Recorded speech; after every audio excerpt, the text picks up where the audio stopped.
Assalamualaikum warahmatullahi wabarakatuh.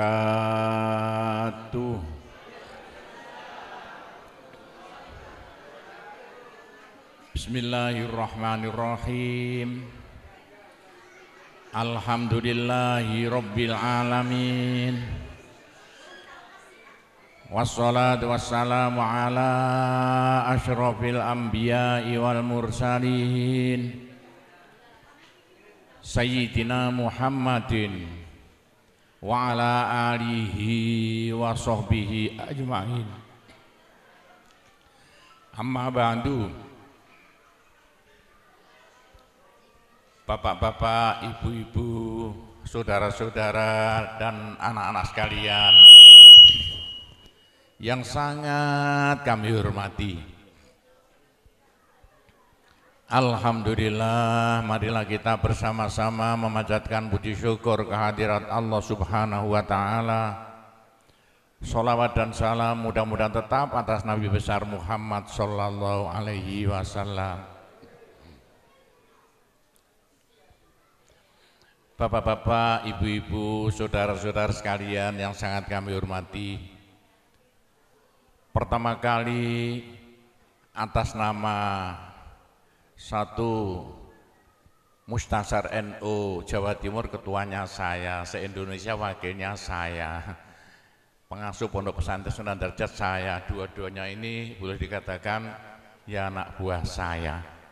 Saya terima kasih banget atas ya usaha Bapak Ibu sekalian di Malaysia yang begini ramainya. Saya tidak sangka-sangka kok sampai ada begini acara yang ramai sekali. Atas nama pengasuh Pondok Pesantren Sunan Derajat dan Penasehat NU Indonesia, saya mengucapkan banyak-banyak terima kasih dan hanya bisa mendoakan mudah-mudahan yang kumpul di tempat ini besok masuk surga semuanya. Bapak-bapak dan ibu yang kami hormati, nomor dua, saya minta maaf yang sebesar-besarnya karena acara seperti ini saya tidak bisa membantu apa-apa. Hanya datang, tidak bisa membantu apa-apa, hanya bisa membantu mendoakan saja. Ya bagaimana sudah tua, sudah umur 70 seperti saya, dikira masih muda, padahal itu murid saya tua-tua tadi itu. Loh kok kelihatan sudah tua-tua, jenggotnya putih kabeh. Ada itu rata-rata murid saya tahun 77-80-an dulu. Bapak-bapak dan ibu sekalian yang kami hormati, sebetulnya saya ini seperti saudara di Malaysia ini. Saya hampir ya tiap-tiap beberapa bulan ke Malaysia, 3 bulan ke Malaysia. Saya banyak usaha-usaha yang ada di Malaysia. Kayak saya ini ketepaan koncone Anwar Ibrahim, ya saya ini orangnya. Jadi saya ke Malaysia ini dulu itu ketepaan. Ceritanya begini ya, Jogondo-gondo. Dulu Gofar Bapak punya anak namanya Sya'roni, jadi kepala bank seluruh Malaysia. Uang bank disuruh beli, dibuat beli kayu-kayu di Kalimantan yang bukan main luasnya. Kayu itu tidak laku-laku sampai 2 tahun. Saya uang bank Malaysia ini bingung, tidak karu-karuan. Entah bagaimana ketuanya bank seluruh Malaysia, Sya'roni dulu anaknya Gofar Baba, datang ke Pondok Sunan Derajat suruh doakan. Ya didoai anak-anak itulah. Doa apa? Doa kunut. Lah kok ketepaan pulang dari Pondok Sunan Derajat, tanah yang bukan main, hutan yang bukan main di Kalimantan, laku spontan yang beli orang Korea. Itulah ceritanya. Seneng sekali Sya'roni sampai bilang pada saya waktu itu masih kesulitan uang, sekitar tahun 85. Saya mulai beli tanah, habis uang banyak sekali, utang saya banyak sekali. Sya'roni bilang, Pak Gofur, saya berhasil. Saya ingin bantu Pak Gofur, hutang Pak Gofur berapa? Saya bayar semuanya. Habislah utang saya yang banyak sekali waktu itu sampai Pondok Sunan Derajat, asalnya 1/4 hektar jadi 140 hektar luasnya. Semua tanahnya hutang, yang banyak bayar itu putranya Gofar Baba. Berarti Gofar Baba seperti saudara dengan saya mulai dulu. Itu cerita nih, sampan tinggal mondok tok. Yang bayari tanah itu dulu sebetulnya namanya Syakroni, saya yang sudah meninggal sekarang. Itu ceritanya Pondok Sunan Derajat bisa besar karena dibantu orang besar Malaysia. Putranya Gofar Baba waktu itu. Lalu Pondok Sunan Derajat bangun masjid. Masjid yang serba 9. Masjid itu waktu itu tahun 90-an habis 5 miliar. Saya hutang juga, enggak punya uang. Mungkin Bapak tahu masjidnya itu, yang bagus sekali itu di tengah-tengah pondok. Habis 5 miliar, uang enggak ada. Saya hutang lagi, orang Gresik, orang Bayat, 3 orang saya hutangi. Pak Gopur kalau sudah punya uang nyaur, ya. Bagaimana? Loh ternyata dadaan.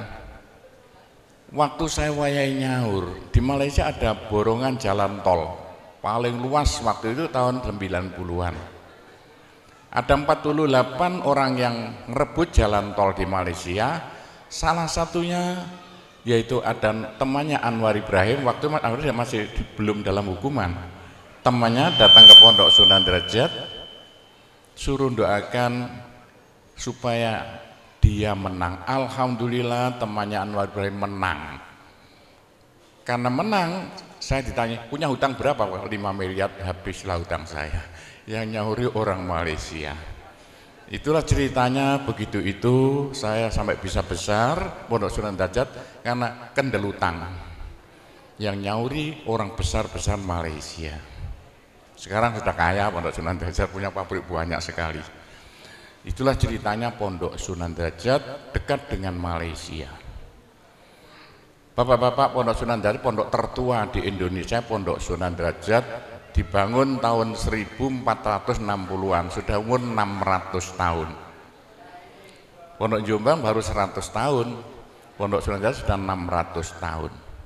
Pondok Sunan Derajat itu satu-satunya peninggalan Wali Songo yang masih ada.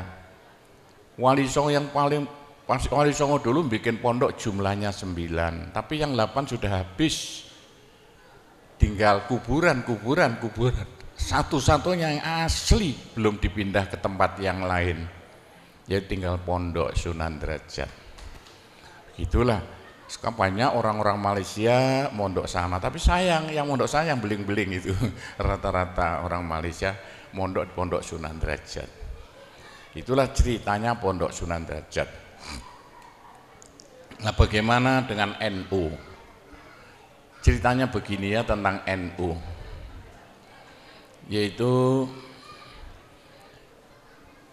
sebelum Kanjeng Nabi lahir itu di Arab itu udah pecah menjadi 2, Bani Hashim, Bani Umayyah. Itu rebutan Ka'bah mulai Kanjeng Nabi belum lahir, sudah perang enggak karuan Bani Hashim, Bani Umayyah. Bani Hashim, Bani Umayyah rebutan Ka'bah. Kanjeng Nabi itu Bani Hashim. Sebab itu Kanjeng Nabi yang mungsuh itu dari Bani Umayyah. Perang Badar Bani Hashim, Bani Umayyah. Perang Uhud Bani Hashim, Bani Umayyah. Sama orang Arabnya. Kanjeng Nabi meninggal diteruskan Abu Bakar, Bani Hashim. Ceritanya panjang, tidak usah ceritakan Bani Hashim Umayyah. Abu Bakar meninggal diganti Umar, Bani Hashim. Lah setelah Umar meninggal diganti Bani Umayyah, diganti Utsman, Bani Umayyah. Jadi Utsman itu Bani Umayyah. Sebab itu Utsman dibunuh orang Islam sama Islamnya. Mulai eker-ekeran, rebutan kekuasaan karena waktu zaman Sayyidina Umar jadi penguasa, tidak ada negara terluas di dunia itu melebihi negara waktu Sayyidina Umar jadi presiden. Hampir 3 benua dikuasai semuanya. Utsman meninggal diganti Sayyidina Ali. Ini jadi NU nanti itu, khususnya NU Wotan. Yang banyak mondok di Sunan Derajat wong Wotan. Itu. Jadi Sayyidina Utsman meninggal diganti Sayyidina Ali, Bani Hashim lagi. Gara-gara itulah waktu Sayyidina Ali berubah, perang Islam podo Islami antara yaitu Sayyidina Ali dengan grup dari Bani Umayyah. Sayyidina Ali meninggal dibunuh orang Islam. Itulah orang Arab paten-patenan tok itu yang jadikan nanti Islam paling banyak itu Jawa. Sayyidina Ali meninggal diganti Muawiyah. Awas sama udah hafal orang NU itu. Muawiyah waktu jadi presiden proyeknya melarang baca Sayyidina. Pokoknya semua anak apa itu orang-orang Bani Hasyim disingkirkan. Muawiyah kaya raya meninggal diganti anaknya Yazid bin Muawiyah. Waktu Yazid jadi presiden proyeknya membunuh anak cucu Nabi. Semua anak cucu Nabi dibunuh semuanya. Sayyidina Hasan, Masya Allah, yang begitu waktu kanjeng Nabi sholat zuhur ditumpaki di gulunya, Sayyidina Hasan numpak di gegernya, Sayyidina Hasan diracun meninggal dunia. Anak cucu Nabi, putune kanjeng Nabi itu, Sayyidina Hasan dipotong kepalanya, diacung-acungkan. Ini perbuatan yang memalukan dunia. Di Indonesia enggak kira mentolo, putune Pak Harto kok ketok gulunya diacung-acungno, Sayyidina Hasan diacung-acungno. Sama Islamnya. Gitulah ceritanya. Ceritanya begini. Untuk politik, yang politiknya membujui al-harbu qita'atun, politik selalu membujui. Untuk membunuh semua anak cucu Nabi, dijanji oleh Yazid bin Muawiyah, anak cucu Nabi suruh kumpul, nanti akan dijadikan orang besar-besar. 81 yaitu di Karbala, anak cucu Nabi kumpul 81 jumlahnya. Masya Allah, waktu anak cucu Nabi kumpul di Karbala, 81 anak cucu Nabi dibantai semuanya, diketok-ketok gurune, diacung-acungno, dan yang memalukan Sayyidina Al-Husain dipotong kepala, diacung-acungno. Itu sama Islamnya. Yo, karena inilah, gara-gara inilah Gusti Allah muring-muring. Sampai sama tak kandani, kalau sama sudah mulai tahu gaib-gaib, sing ngebeki swarga itu orang Indonesia. Buktikan besok kalau tidak percaya sama saya sama Suding. Yang memenuhi swarga itu besok orang Indonesia. Indonesia Islam terbanyak di dunia. Yang ngebeki swarga itu nomor 2 wong Jawa. Sama titeni besok sing ngebeki swarga wong Jawa, bukan orang Arab, bukan orang Malaysia. Yang ngebeki swarga itu di besok itu Jawa Timur. Jawa Timur penduduknya terbanyak di Indonesia, hampir semuanya Islam. Orang Jawa Timur yang ngebeki swarga itu orang Kabupaten Lamongan. Bagaimana? Karena Lamongan itu Islamnya terbanyak di dunia. Nomor 2 se-Indonesia kabupaten terbanyak Kabupaten Lamongan, bukan Gresik. Besok yang ngebeki swarga itu adalah Kecamatan Paciran. Buktikan besok. Kenapa begitu? Karena di Kecamatan Paciran ada peninggalan Wali Songo satu-satunya yang masih ada, yaitu Pondok Sunan Derajat. 100% orang Paciran Islam. Meskipun kebagi jadi 2, ada NU, ada Muhammadiyah, balapan. Oh, enggak usah mbak kasih itu. Loh, kenapa begitu ceritanya begini ya? Waktu pembunuhan di Karbala itu ada cucunya Nabi yang masih kecil, namanya Ali Zainal Abidin, masih umur 8 tahun. Ali Zainal Abidin itu dengan ibunya, mari.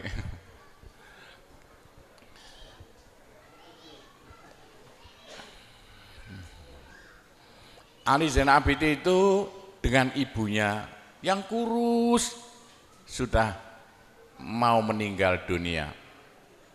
Yang disuruh membunuh Ali Zainal Abidin yang baru umur 8 tahun, gak tego, gak mentolo begitulah. Lalu Ali Zainal Abidin itu dilarikan, waktu itu masih umur sekitar 8 tahun. Dibawa ke Turki, saya dipanggil ke Turki, tadi malam saya dipanggil ke Turki. Saya insya Allah akan datang ke Turki karena ada urusan ini. Semalam saya bukan dengan Anwar Ibrahim, saya diajak ke Turki. Nah, di Turki itulah cucu Nabi yang tinggal 1, semua dibunuh. Yang bunuh siapa? Bani Umayyah. Lalu oleh Sultan Muhammad, cucu Nabi yang masih kecil seperti anak Emoto ini, umur 8 tahun. Diramut sembuh, disingit no karo orang Jawa di Rusia, di desa namanya Samarkand. Di Samarkand itulah, sama harus tahu Samarkand, besok-besok kapan sana. Cucu Nabi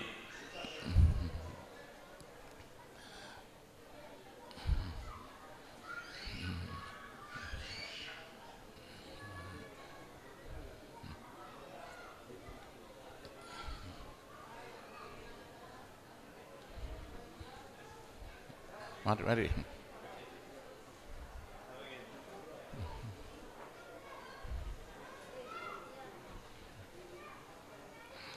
Saya dengar orang NU kalau tahu ceritanya ber-NU bodoh. Yang bicara penasihat NU se-Indonesia, ya saya ini orangnya. Dengarkan, oh NU itu asalnya dari apa? Ya. Waktu itu Ali Zainal Abidin disingit di perbatasan Rusia namanya desa Samarkand. Samarkandi itu. Disitulah Ali Zainal Abidin punya anak lagi, punya cucu lagi. Cucunya Ali Zainal Abidin namanya ikut kapalnya Cheng Ho, namanya Syekh Jamaluddin. Ikut kapalnya Cheng Ho masuk Pulau Jawa. Waktu kerajaan Mojopahit pelabuhannya masih di Tuban.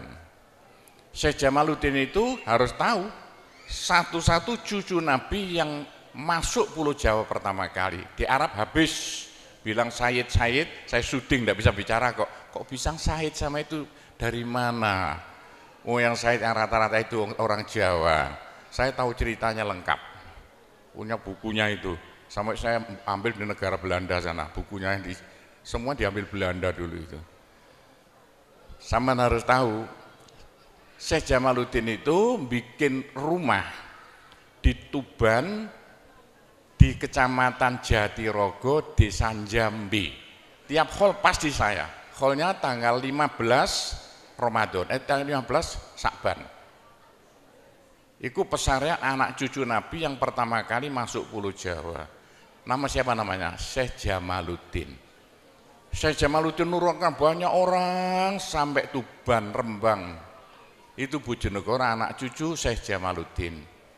Syekh Jamaluddin punya anak diantaranya Ibrahim As-Samarkandi, tahu di timurnya Tuban. Punya anak sampai Lamongan, sampai Gresik. Ibrahim As-Samarkandi punya anak banyak, diantaranya Raden Rahmat Sunan Ampel Surabaya. Raden Rahmat Sunan Ampel Surabaya nurunkan orang Madura, Pasuruan, Probolinggo, termasuk orang Kecamatan Panceng ini. Di antara adiknya Raden Rahmat Sunan Ampel Surabaya kawin dengan Raja Mojopahit terakhir Prabu Kertawijaya, Bri Kertabumi, lahirlah namanya Raden Fatah. Jadi Raden Fatah itu ibu dari Mojopahit, keliru. Ayah dari Mojopahit, ibu dari Kanjeng Nabi. Waktu Raden Fatah jadi raja, meneruskan Mojopahit, dirubahlah kerajaan Hindu menjadi kerajaan Islam. Waktu Raden Fatah jadi rojo, bikin pondok jumlahnya 9. Pondok yang jumlahnya 9 itulah ditugaskan untuk mengislamkan Pulau Jawa pakai damai, tidak seperti di Arab Saudi itu yang diteruskan oleh NU ini. Cara-caranya itu. Pondok yang jumlahnya 9 itu sayang. Yang 8 habis, tinggal kuburan. Satu-satunya peninggalan Wali Songo yang masih ada tinggal Pondok Sunan Derajat, asli belum dipindah kemana-mana. Tapi itulah saya tugasnya paling berat di Indonesia, bahkan di dunia. Karena apa? Yaitu bagian keramut peninggalan Wali Songo satu-satunya yang masih ada. Wali Songo berhasil merubah dari Hindu Buddha 100% menjadi Islam tanpa perang. Orang Mekah masuk Islam karena kalah perang. Saya tahu kok. Orang Mekah mau masuk Islam karena kalah perang. Nah itu sejarahnya Bapak-bapak sudah hafal. Satu-satunya Pulau Jawa dari Hindu Buddha 100%, berubah jadi Islam tanpa perang.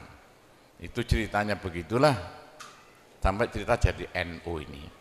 Loh kenapa kok Wali Songo kok jumlahnya 9? Menurut ilmu perbintangannya dalam Al-Quran, wasyamsu tajri li mustaqarrin laha dzalika taqdirul azim. Jawa itu kalau menurut abjadnya, ja itu 3, wa itu 6, abjadun hawa.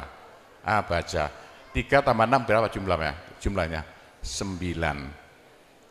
Bapak itulah apa itu Jawa itu harus bikin wali jumlahnya 9, NU bintangnya 9. Pak ikut-ikutan 9 karena Jo dan Wa itu jumlahnya 9. Semua kerajaan yang ada di Jawa mesti hurufnya jumlahnya 9. Yang jumlah 9 asalnya milik Pulau Jawa. Seperti Indonesia hitung berapa? 9. Pancasila berapa? 9. Mojopahit berapa? Siliwangi berapa?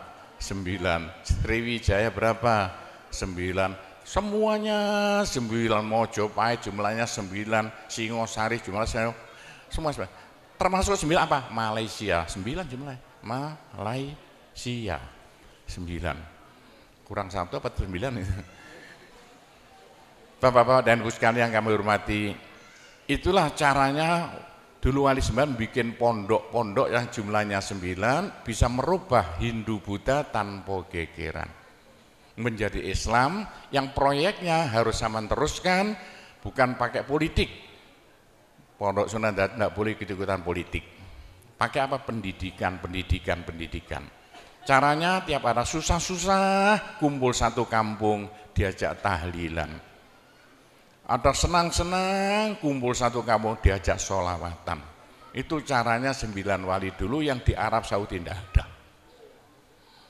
Begitulah ceritanya, garis besarnya caranya begitu.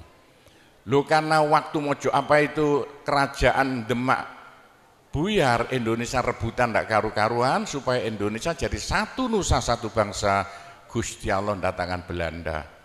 Belanda didatangkan untuk suatu nikmat bagi bangsa Indonesia. Kalau tidak Belanda tidak datang, tidak mungkin Indonesia dapat nikmat. Nikmat apa?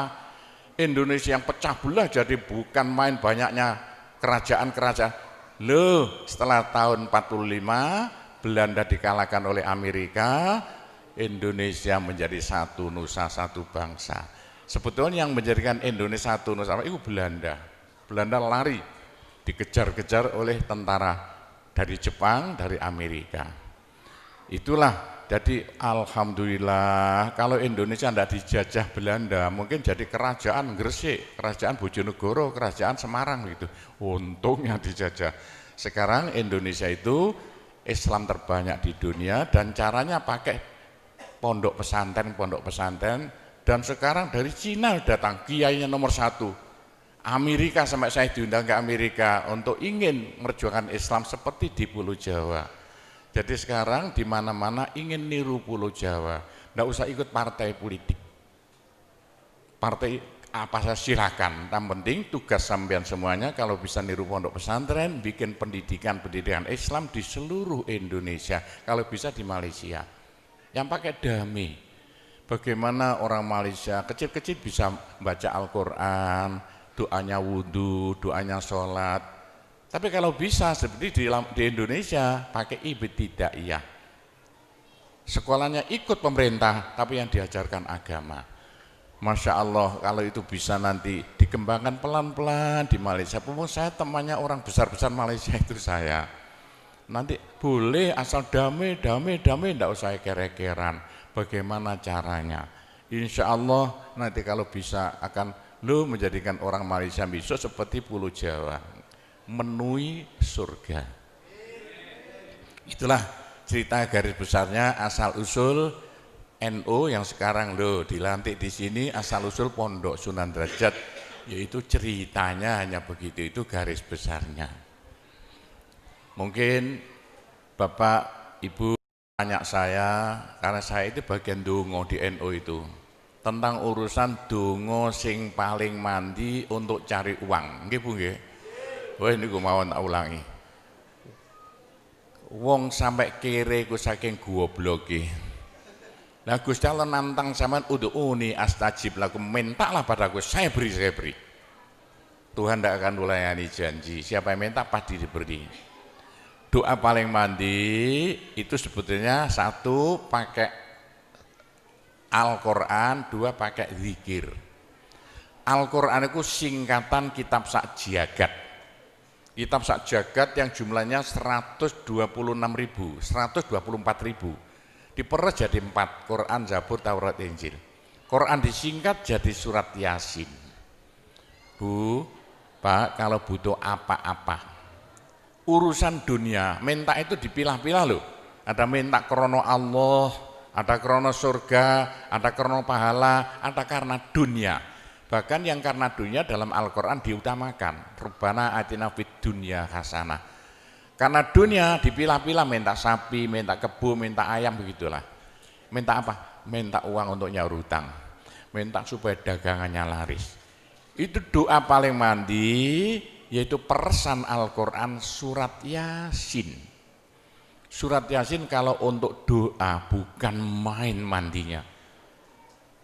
Tapi kalau urusannya bukan main besarnya, Saman baca berulang kali sampai 41 kali. Ada rahasianya itu. Tapi ndak urut ndak apa-apa. Sekarang 2, besok 2, 20 hari dapat 41. Satu tujuan, minta supaya diberi uang untuk bayar hutang. Minta supaya dagangannya laris. Saman baca surat Yasin 41 kali, satu tujuan. Kalau tidak mampu, kumpulkan ibu-ibu, diberi makan semuanya, suruh baca surat Yasin, tiap satu orang 2 kali, orangnya 20, atau satu orang 4 kali, orangnya 10, atau satu orang sekali, orangnya 41, kan sudah. Tapi diberitahu loh terang-terangan, Bu, ini terang-terangan saya minta Saman baca surat Yasin untuk saya supaya bisa nyaur hutang. Saya supaya laku punya suami, kalau siapa yang tidak payah-payah lagi, itu caranya begitu, gak payah-payah rabi, caranya begitu. Temu gak pangkatnya, 41 kali, satu permohonan.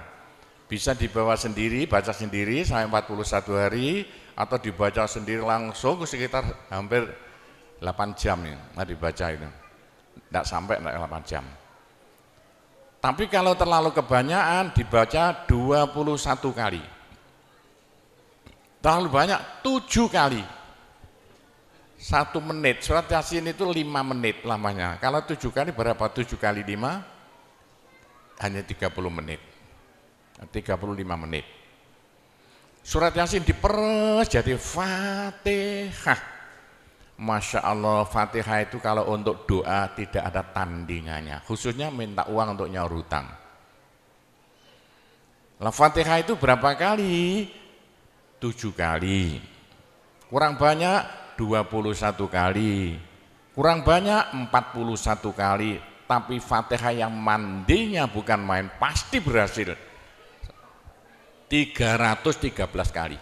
Ayo, siapa yang punya, yang enggak laku-laku, enggak dapat istri, Saman baca Fatihah, satu tujuan supaya dapat istri 313 kali. Yang kalau dibaca hanya 40 menit ini. Satu tujuan. Mau sok aku ya dicacak lah. Kalau punya rumah enggak laku-laku supaya laku. Baca Fatihah 313. 313 itu dalam Al-Qur'annya kam min fi'atin qalilah ghalabat fi'atan katsirah. Jumlah sedikit bisa mengalahkan jumlah yang banyak sekali. Kanjeng Nabi perang Badar tentaranya 313. Kanjeng Nabi apa itu? Nabi Daud mungsuh Raja Jalut tentaranya 313. Bu, kalau butuh apa-apa supaya kasih seketika, mbok yo baca Fatihah 313 kali. Tapi kalau resayan monggo, tapi tidak boleh dibagi-bagi. Apalagi bisa 7 orang diajak bersamaan baca satu tujuan supaya dapat suami. Terang-terangan loh, ngajak temannya 7 orang paling sedikit. Tiap orang baca Fatihah 313 kali. Cospleng nanti tahu-tahu datang saya mau. Mosok buktikan kalau tidak percaya. Tapi ini yang paling mandi untuk dagangan supaya laris. Orang datang ke Malaysia jauh-jauh nggak kaya, buat apa? Pulang saja ke rumah. Ke Malaysia jauh harus kaya raya seperti saya. Punya trek berapa? 1.200. Enggak bisa dihitung treknya aja. Bisa bangun pondok sampai beratus-ratus miliar uang Indonesia tanpa tarian masyarakat. Pernah saya narik yang mondok sana, enggak pernah minum aja gratis. Enggak usah bayar-bayaran. Ya, karena apa? 313 kali Fatihah untuk minta uang. Minta uang. Bisa ya? Pak Gopur, kecilkan lagi, Fatihah diperes jadi apa? Bismillahirrahmanirrahim. Bismillahirrahmanirrahim itu kalau untuk doa tidak ada tandingannya. Berapa kali terserah. Mulai 7 kali saya berapa kali. Bismillahirrahmanirrahim, Bismillahirrahmanirrahim bisa. Tapi kalau tujuannya penting sekali dan harus berhasil seketika dibaca dengan jumlah hono corokonya Bismillahirrahmanirrahim. Abjadnya berapa? 786 kali. Buktikan kalau Anda percaya. Kalau ingin apa-apa berhasil seketika, sama baca Bismillahirrahmanirrahim, Bismillahirrahmanirrahim. Ping 786. Satu tujuan, buktikan nanti. Apalagi bisa diulang-ulangi sampai 3 kali, 3 malam. Wah, bukan main. Itulah saya bisa jadi kaya raya karena doa. 85 murid Pondok Sunan Derajat tinggal 5 ya. 80 tinggal 5. Loh, saya toto 20 tahun jadi sekarang 12.000. 80-an Pondok Sunan ya 1/4 hektar, sekarang jadi 140 hektar. 85 tinggal apa itu ibtidak sekarang sama S2. Loh, bagaimana? Dari doa. Kalau enggak saya beritahu, enggak mungkin Bapak percaya. 85 sepeda ontel saya enggak punya, 80-an enggak punya. Sekarang trek yang memenuhi jalan-jalan seluruh pulau Jawa, trek Sunan Derajat. Saya kendel utang, sekali utang terakhir 160 miliar, 2 tahun lunas. Doanya Bismillahirrahmanirrahim, Bismillahirrahmanirrahim, 786. Niatnya terang-terangan minta uang untuk bayar hutang. Udah hafal? Mosok. Jadi Bismillahirrahmanirrahim, yang paling mandi dibaca 786, ke atas lagi Fatihah, berapa kali? 313. Di atas lagi surat Yasin berapa? 41 sudah habis. Nah, tapi doa yang mandi lagi tidak ada melebihi singkatan zikir sak jagat apa? La ilaha illallah, la ilaha illallah dalam Al-Quran jelentreh, dalam hadis jelentreh sekali. Jadi siapa yang sial? Ayo sial.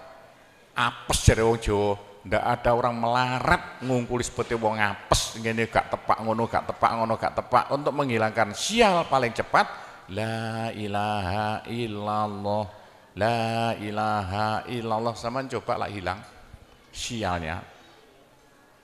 Tapi sebaliknya nekakno bejo sing paling luar biasa, ndak ada melebihi la ilaha illallah.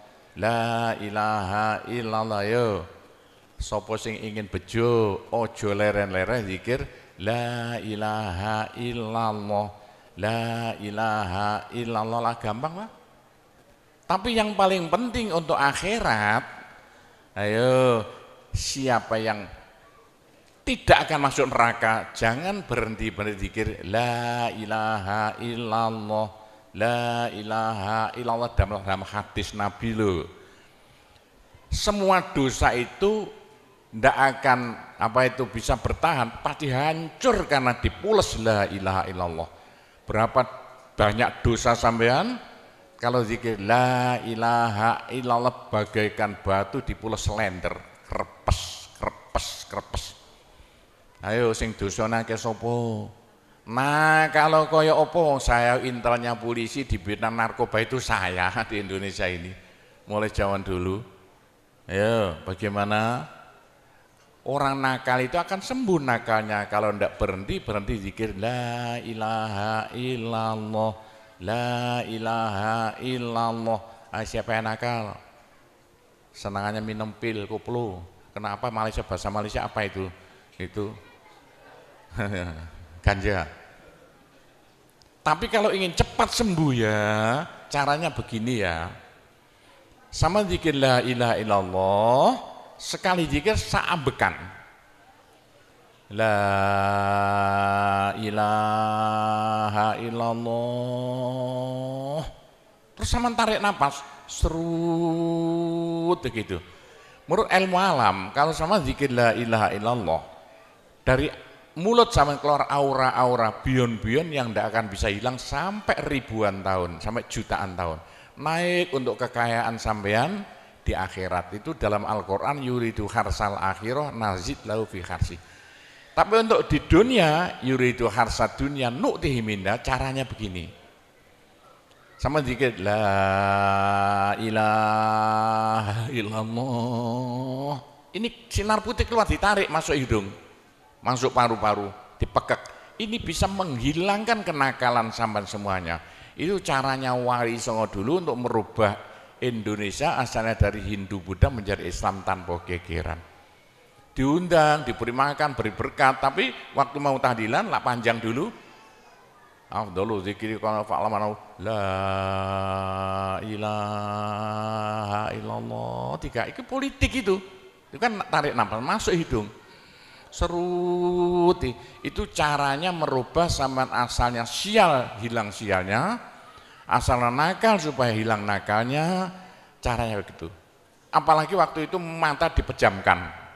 Monto direnung dengan narik serut cepat hilang nakalnya, bagaimana jadi orang baik. Tapi kalau nakalnya sudah kelas kakap, waduh sudah seperti anak-anak Malaysia yang lari ke Pondok Sunan Derajat itu, iya bagaimana, saya tahu itu kena nakal-nakal karuan. Caranya driji tengah ya, dan jemuran templek plek ini dua-duanya. Terus sama tarik, nyeng, sama cacak nanti kan, loh iya, ini paling cepat untuk menghilangkan kenakalan dengan zikir la ilaha illallah.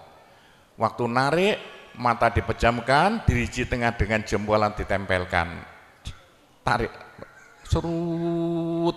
Ini ilmu rahasia loh, enggak saya beritahu ini, supaya yang nakal-nakal hilang nakalnya spontan. Nah itu zikir la ilaha illallah sepanjang-panjang la ilaha illallah, tertarik serut. Tapi untuk nekakno bejo supaya sampean bejo, supaya sampean berjaya, sama saja. Supaya ndak sial. Sama zikir la ilaha illallah saambekan.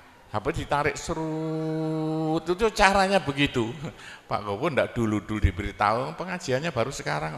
Ini rahasianya supaya untuk merubah nasib. Dengan la ilaha illallah. La ilaha illallah itu mulai Nabi Adam ndak diberikan pada nabi-nabi, minta la ilaha illallah ndak diberikan. La ilaha illallah untuk umat Muhammad, supaya umat Muhammad lo di dunia bahagia, di akhirat masuk surga, dan tidak masuk neraka pakai la ilaha illallah. Itulah supaya tidak masuk neraka. Dalam hadis Nabi ya, sama jangan berhenti dikit la ilaha illallah, la ilaha illallah, kata Nabi. Berapa dosa sampean kalau sama zikir la ilaha illallah, habis semuanya. La ilaha illallah alat dari Tuhan untuk supaya dosa kita bisa habis, karena surga tidak masuk, tidak mau dimasuki orang yang bawa dosa. Supaya kita bisa masuk surga, dosa dihabiskan dengan zikir la ilaha illallah, la ilaha illallah. Lah supaya kaya di surga, orang surga itu tidak sama loh. Ada di surga itu miskin, ada di surga kaya. Tinggi dan pendeknya derajat yang di surga tergantung banyak sedikitnya pahala yang kita bawa di dunia. Kalau ingin kaya di surga, jangan berhenti berzikir la ilaha illallah. Kata Nabi, semua ibadah manusia itu ditimbang besok itu. Kecuali satu yang tidak bisa ditimbang. Apa? La ilaha illallah. Malaikat tidak kuat mau ngangkat la ilaha illallah ke atas timbangan. Nah, diangkat pedet kakinya malaikatnya. Ini apa-apaan ini, bekas begini. Teman-teman mulai ayo angkat bersama, diangkat timbangannya, perek, hancur timbangannya. Wah, ini enggak usah ditimbang. Apa kata orang Jawa, gelundung naik. La ilaha illallah gelundung. La ilaha illallah gelundung. Dengar telinganya. Sudah saya beritahu begini, masih ada orang masuk neraka, bodoh itu. Masih kere di surga, bodoh namanya itu. Sudah la ilaha illallah diturunkan pada sampean supaya sampean kaya raya di surga. La ilaha diturunkan pada sampean supaya sampean tidak masuk neraka. Dah terakhir, tinggal satu terakhir, saya suruh ngomong tidak boleh panjang-panjang. Nanti masih tunggu. Terakhir, tapi saya ngulangi doa saja. Pokoknya begini ya, orang sampai gagal saking bodohnya. Orang sampai kiri saking bodohnya. Lah kok begitu? Tuhan mantap. Ud'uni astajib lakum. Manusia mintalah padaku, saya beri. Tuhan tidak akan melayani janji. Doa paling mandi persan Asmaul Husna yaitu fala zikrullah akbar. Zikir Allah, Allah, Allah. Tiap 66 kali sama minta. Tiap 66 kali sama minta. Mintanya bahasa Jawa saja. Ya Allah, muga-muga paringi jodoh sing sae kangge kula nek cara Jawa lho. Ya Allah, mudah-mudahan ada yang mau jadi suami saya.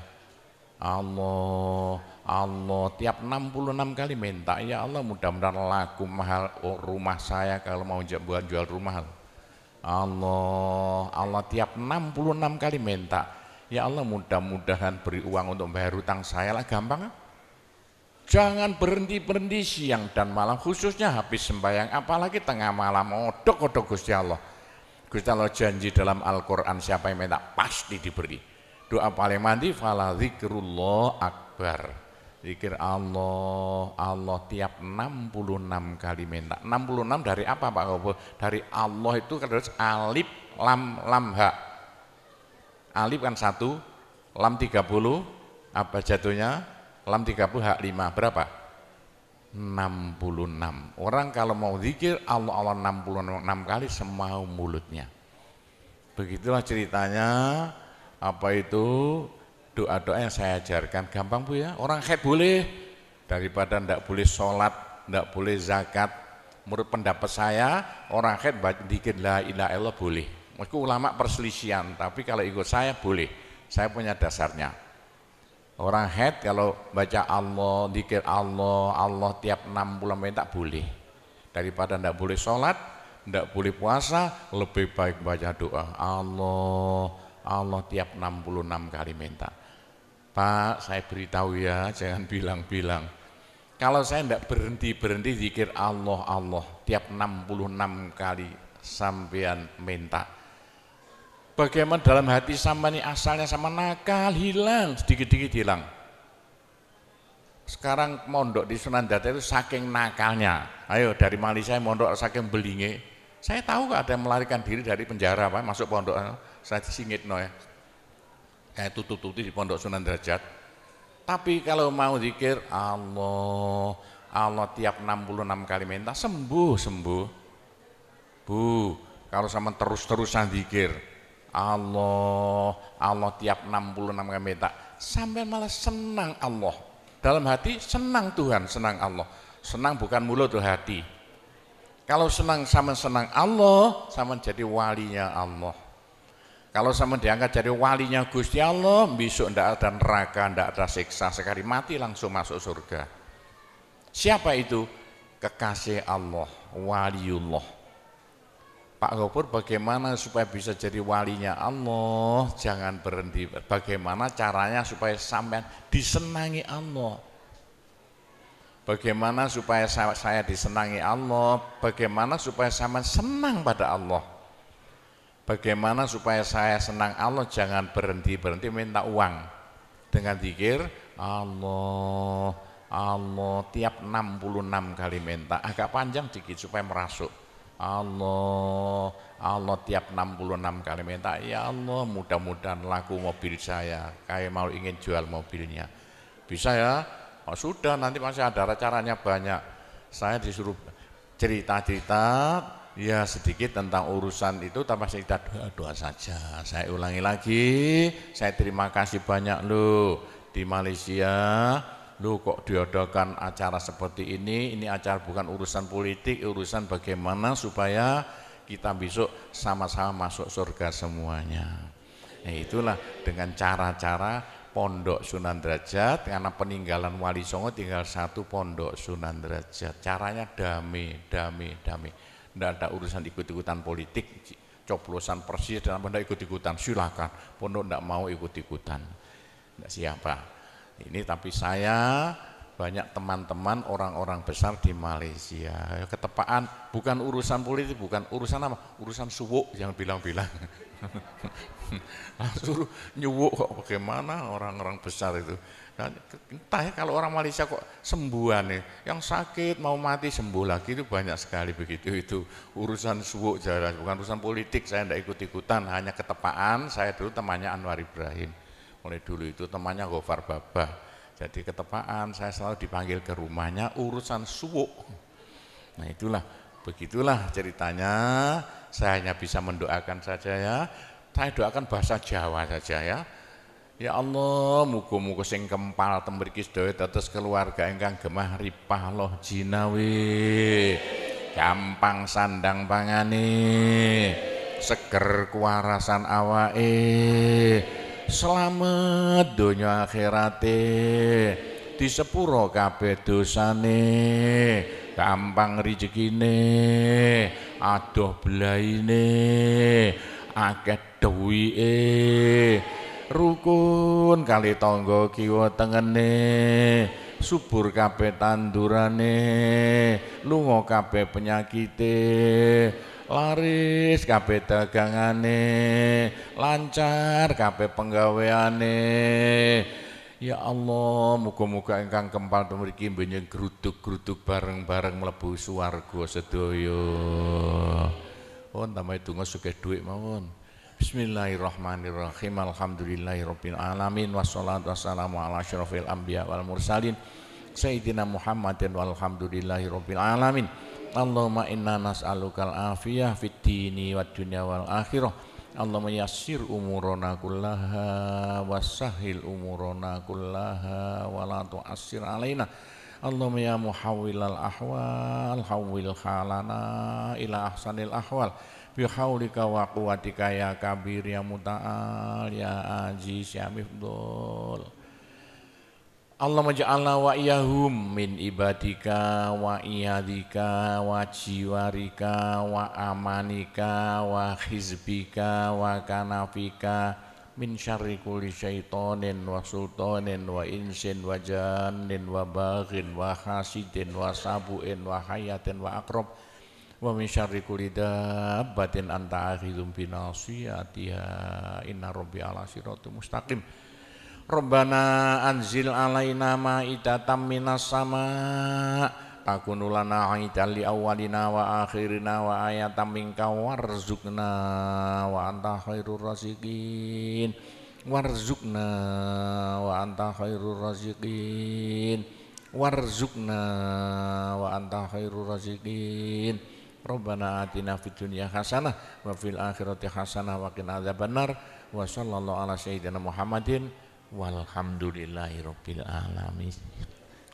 Saya cukup sekian saja, mudah-mudahan manfaati untuk Bapak Ibu sekalian semuanya. Bila mana ada salahnya, saya hanya mohon maaf sebesar-besarnya. Kami akhiri, wabillahi taufiq wal hidayah, waridho wal inayah, wassalamualaikum warahmatullahi wabarakatuh.